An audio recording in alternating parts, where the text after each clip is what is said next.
આપનું નામ શું છે? મારું નામ મલ્લિકાબેન ભટ્ટ છે અને અમે આજે રાષ્ટ્રવ્યાપી હડતાલમાં જોડાયેલા છીએ. અમે આશા વર્કર બહેનો છીએ. અમારી સરકાર પ્રત્યેની એક જ અત્યારે મુદ્દો અમારો છે કે અમારો લઘુત્તમ વેતનમાં સમાવેશ કરે. 2018 પછી અમને ઇન્સેન્ટિવમાં કોઈ પણ જાતનો વધારો નથી થયો. ઓનલાઈન કામગીરી તમામ વધતી જાય છે.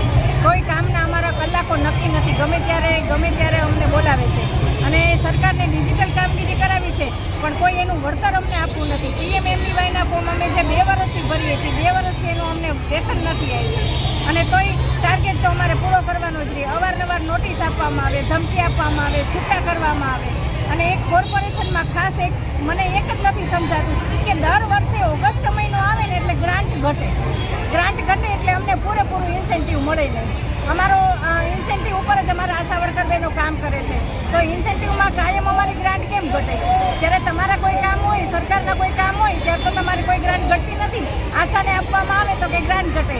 ત્યાં જઈને રજૂઆત કરે તો કે ઉપરના લેવલથી ક્યાંથી? કાયમ રાજકોટમાં અમારે કોર્પોરેશનના આ જ પ્રશ્ન છે કે દર ઓગસ્ટ મહિનામાં અમારી ઇન્સેન્ટિવની ગ્રાન્ટ ઘટતી જ આવે છે અને અત્યારે પણ ડિજિટલ કામગીરી કરે છે. બધી એપ્લિકેશન અમને મોબાઈલમાં ડાઉનલોડ કરી દેવામાં આવે, મોબાઈલ આપવો નથી અને જો એ એપ્લિકેશન ચાલુ ન થાય એટલે તરત દર શનિવારે રિવ્યુ મિટિંગમાં કહે તો તમે છૂટા, તો તમને નોટિસ આપી દે.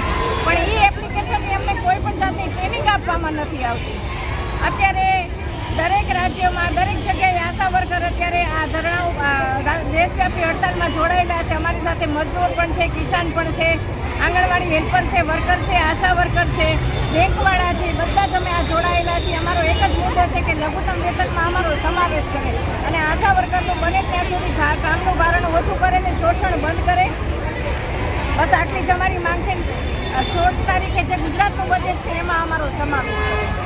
બેન, આપનું નામ શું છે? મારું નામ સંગીતાબેન દવે છે અને સૌરાષ્ટ્ર ઝોન મહામંત્રી તરીકે ગુજરાત આંગણવાડી કર્મચારી સંગઠનના હોદ્દેદાર છું. આજની જે રાષ્ટ્રવ્યાપી હડતાલ છે એમાં અમે સમર્થનમાં છીએ. આજે અમારે એક દિવસ કામથી અડધારે ઓનલાઈન ઓફલાઈન તમામ કામગીરી બંધ છે.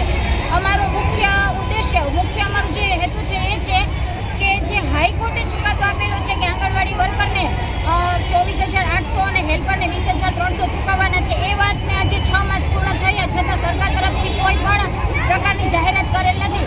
કેન્દ્ર સરકારે છેલ્લા 2018 પછી કોઈ વધારો આપેલ નથી. આ બજેટમાં અમને આશા હતી કે અમને વધારો આપશે પરંતુ કેન્દ્ર સરકારે વધારો આપેલ નથી.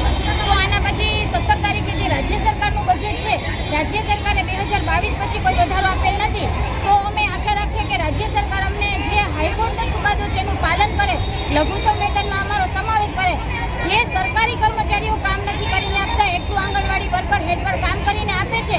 તો મહિલાઓની વાત કરતી ગુજરાત સરકાર મહિલાઓનું જે પાયાની કામગીરી કરે છે એનું શોષણ કેમ કરે છે? આ અમારો સૌથી મહત્વનો મુદ્દો છે.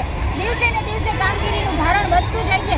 BLOની કામગીરી જે 80,000ના પગારદાર ના પાડે છે જ્યારે અમારી બહેનો 10,000માં કામ કરીને આપે છે અને આજની મોંઘવારીમાં 10,000 અને વિચાર કરીએ કે હેલ્પરને તો 5,500 જ આપે છે. તો સરકારે વિચારવું જોઈએ કે બજારમાં દિવસે ને દિવસે મોંઘવારી વધે છે પણ વેતનમાં વધારો આપતી નથી. અને મોબાઈલ બહેનો પોતાના પર્સનલ મોબાઈલમાં કામ કરે છે. દિવસે ને દિવસે નવી એપ્લિકેશનો આવે છે. 2022માં જે કોર કમિટી બનેલી એમાં અમને વચન આપેલું કે સરકાર મોબાઈલ પ્રોવાઈડ કરશું પરંતુ સરકારે એક પણ વચનનું પાલન કરેલું નથી. મોબાઈલ આજ સુધી આપેલા નથી. ગ્રાન્ટ આવેલી છતાં ક્યાં ગઈ ખબર નથી અને બહેનોના પોતાના મોબાઈલ હેંગ થઈ ગયા છે પરંતુ મોબાઈલ આપતા નથી અને એટલા પ્રેશરથી ભારણથી કામ કરાવે છે કે જાણે બહેનોને માનસિક ત્રાસ છે. 10,000માં તો એટલું પ્રેશર આપે છે, જેટલું પ્રેશર આપે છે એટલું વેતન આપતા નથી. તો અમારી સરકારને ખાસ નમ્ર અપીલ છે કે આ જે બજેટ આવે એમાં અમારો સમાવેશ કરે, લઘુત્તમ વેતન આપે, નવા મોબાઈલ આપે અને કામગીરીનું ભારણ થોડુંક ઓછું કરે. બહેનોને માનસિક ત્રાસ આપે છે.